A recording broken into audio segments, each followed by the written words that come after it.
we go. Bumping up, so is she. I say what, she not we. From the truck, she the lead. Who we are, TT. Assalamualaikum warahmatullahi wabarakatuh.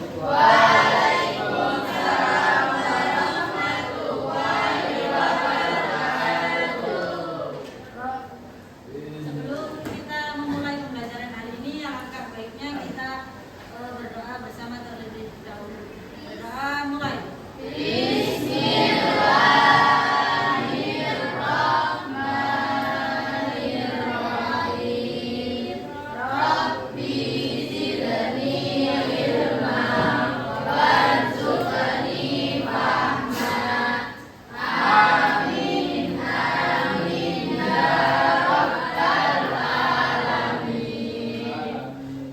sebelum kita mulai, kakak absen terlebih dahulu ya.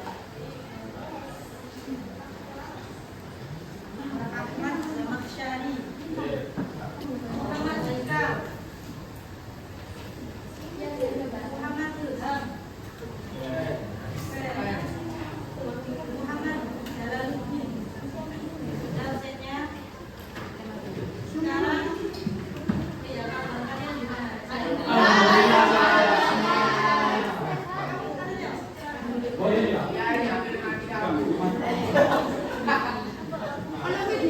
Berdiri semuanya. Pasang-pasangan. Balik sama Isya. Harus ada pasangannya masing-masing. Satu pulpen letakkan di tengah meja. Kalau saya bilang sakit, kalian pegang perut. Kalau saya bilang sibuk, kalian pegang perut. Kalau saya bilang sikat, kalian ambil pulpennya, oke? Tidak. Oke, sakit. Sikat.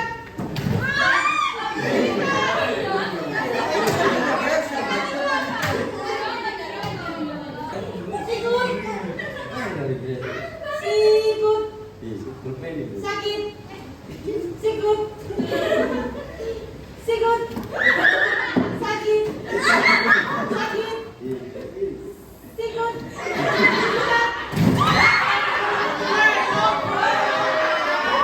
Hari ini kita akan pembelajaran menggunakan gambar.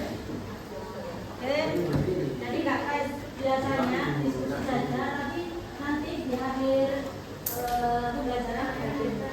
Tapi sebelum game, saya akan menjelaskan materi ini secara singkat, lalu nanti kalian diskusikan. Tapi nggak lama-lama, soalnya sing lama nanti gamenya.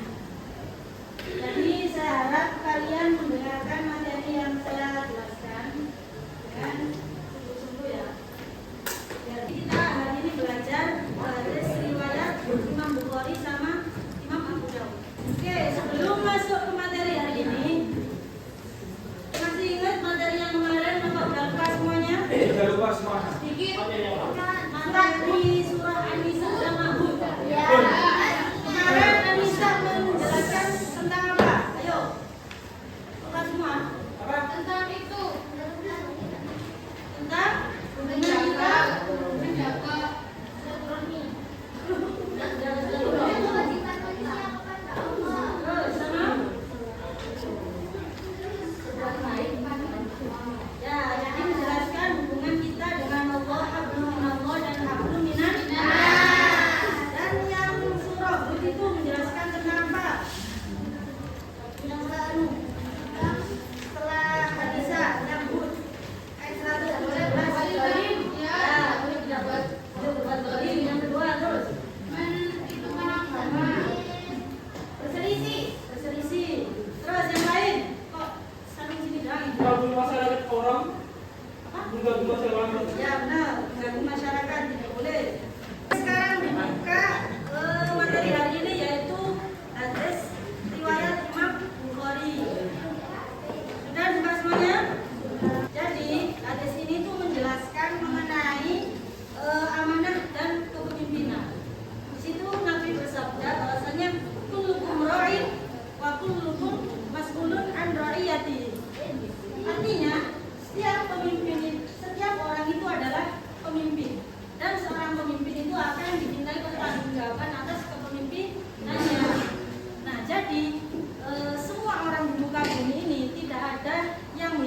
tanpa adanya tanggung jawab. Dan masing-masing kalian ini meskipun bukan hanya sebuah kelas saja ataupun bendahara, kalian itu adalah pemimpin bagi diri kalian sendiri. Lalu sikap yang paling utama yang dimiliki oleh seorang pemimpin itu apa? Yang tahu? Bijaksana. Bijaksana terus. Adil. Tanggung jawab. Dan yang paling utama itu adalah amanah itu apa sih, Ren? Belajar dengan sungguh-sungguh. Terus yang lain. Jangan BR. Terus awas. Tidak bolos. Menaati peraturan, tidak bolos. Masuk kelas tepat waktu. Kalau ada guru menerangkan, mulutnya diam, mendengarkan. Oke, wow. Ketika kalian berjanji, maka kalian juga harus menepati. Kalian tahu nggak, orang yang nggak mau menepati janjinya itu termasuk ciri-ciri orang munafik. Tahu banget. Tahu ciri-ciri orang munafik itu apa aja? Tiga. Ayatul munafiki dalatun. Idza haddatsa kadzaba wa idza wa'ada akhlafa wa idza tumina khana. Ciri-ciri orang munafik itu ada tiga. Yang pertama, apabila dia berbicara maka dia akan berbohong. Apabila dia berjanji maka dia akan ingkar. Dan apabila dia diberi amanat maka dia akan berkhianat. Maka kalian kalau nggak mau jadi orang munafik, jangan mengingkari janji. Juga yang bilang kan al-wa'du dainun. Janji itu adalah hutang. Kalau hutang nggak dibayar maka akan mendapat dosa. Kalian sedang senang dan jangan membuat keputusan ketika kalian sedang marah. Karena kedua keadaan tersebut, ketika kalian senang atau marah, kalian tuh sama-sama nggak sadar. Saya oleh emosi. Ya. Orang bingung. Jadi kalian sebagai pemimpin, baik pemimpin bagi orang lain maupun minimal untuk diri kalian sendiri itu harus mempunyai tanggung jawab dan amanah yang baik. Apabila amanah kalian itu rusak, maka kepercayaan orang lain terhadap kalian itu juga akan rusak. Oke. Hadis yang kedua, hadis riwayat Imam Abu Daud, dibuka semuanya. Artinya, perintahkanlah anak-anak untuk sholat ketika mereka berusia 7 tahun dan pukullah mereka jika tidak mau menjalankan sholat ketika mereka berumur 10 tahun. Nah, di sini diterangkan, di sini itu menerangkan bahwa betapa pentingnya sholat pada kehidupan kita.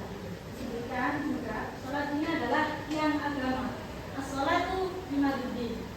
Bahwasanya apabila kalian tidak melakukan sholat, maka tiang agama yang ada dalam diri kalian, yang Islam yang kalian tahu itu akan roboh.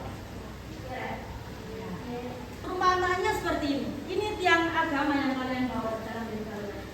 Ini syahadat, ini sholat, ini puasa, zakat, haji. Kalian pegang 5 Islam kalian ini, tiang agama ini dengan 5 Islam kalian. Apabila kalian tidak melakukan haji karena masih belum mampu, maka it's okay. Tiangnya enggak jatuh. Apabila kalian tidak melaksanakan zakat karena belum diberi rezeki oleh Allah, it's okay.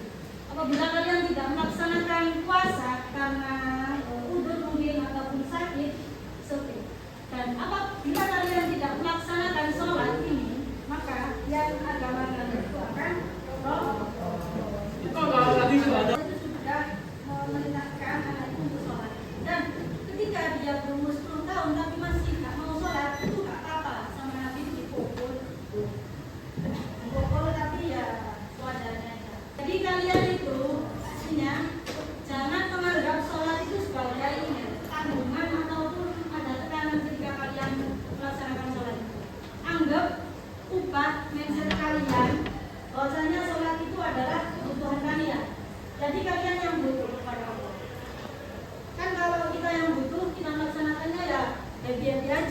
Terus ya ada tekanan gitu loh. Ya.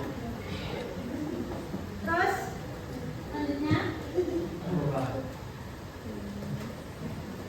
jadi inti dari hadis ini, hadis Nurul Sabi ini mempelajari kita apa?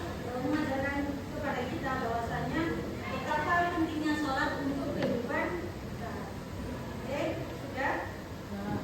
Sekarang ibu di kelompok 1, kelompok 2, kelompok 3, kelompok 4.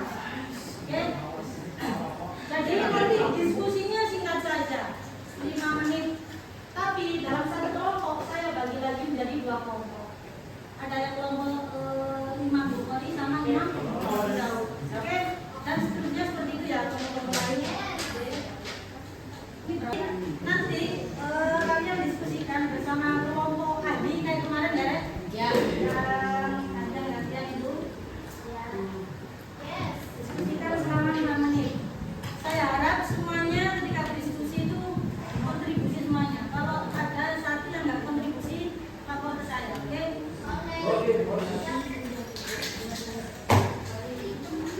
Dan ini bagi setengah ya. Ini agar anak terbiasa menjalankan sholat.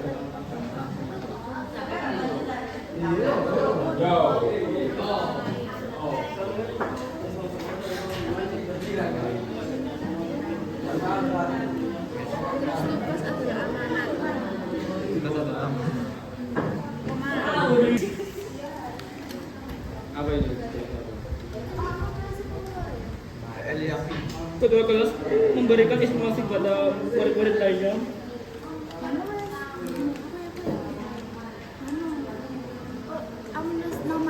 Sembarang. Memberikan informasi. Nama 2 Kak. Kelas bagian apa? Tulis nama.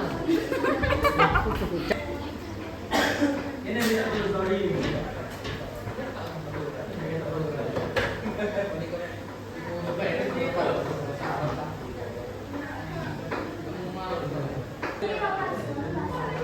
Setelah kalian tukar sama kelompok satu tim itu, kalian pelajari juga.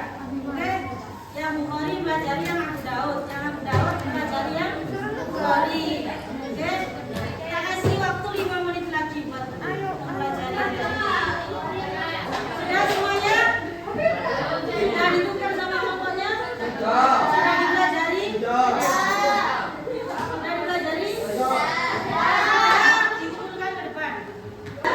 Jadi nanti peraturannya gantian menjawab per kelompok, dimulai dari kelompok 1. Nanti setiap soal ini itu ada tambahan poin. Ada tambahan poin, ada pengurangan poin. Saya tidak tahu kalau mana yang ada kotak zone tersebut. Jadi harus ada yang menjawab. Oke, bos. Dan waktu untuk menjawab saya beri waktu 10 detik saja ya. Kurang, Nanti bos. lain teman yang lain membantu untuk menghitung. Oke? Kelompok 1 pilih kotak hewan apa?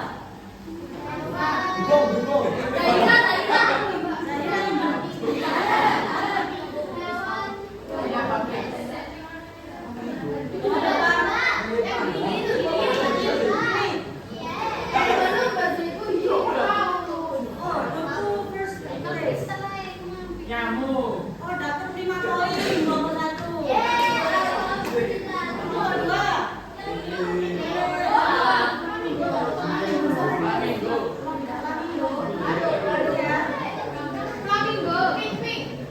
Apa akibat jangka panjang jika anak tidak dibiasakan sholat? Anak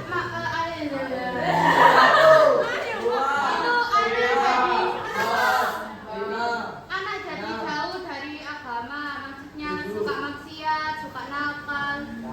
Tuh. Terus yang lain, bukunya yang lain. Dulu sudah habis. Oke, kita cek ya.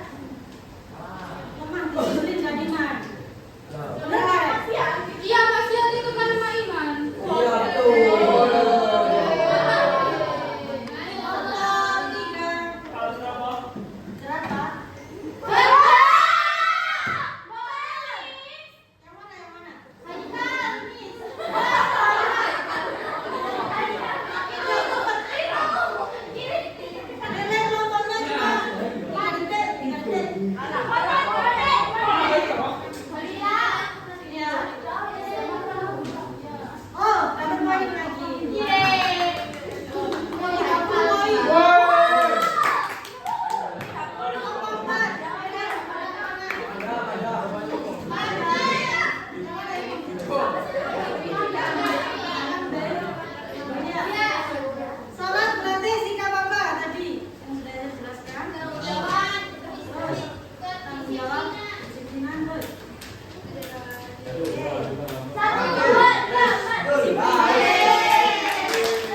dengan yang baru belajar saat remaja? Kalau dari kecil itu dia menjadi lebih giat ibadahnya. Oh, sekarang.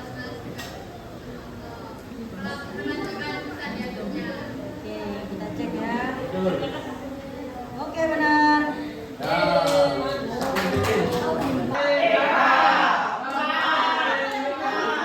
Karena sikap amanah. Oh, Yang lain, yang lain. Bukhari kan, Pak? Ya, yang Bukhari. Ayo, yang lain ke depan. Mungkin mau bantu. Yang depan. 10. Kita cek ya, amanah tadi.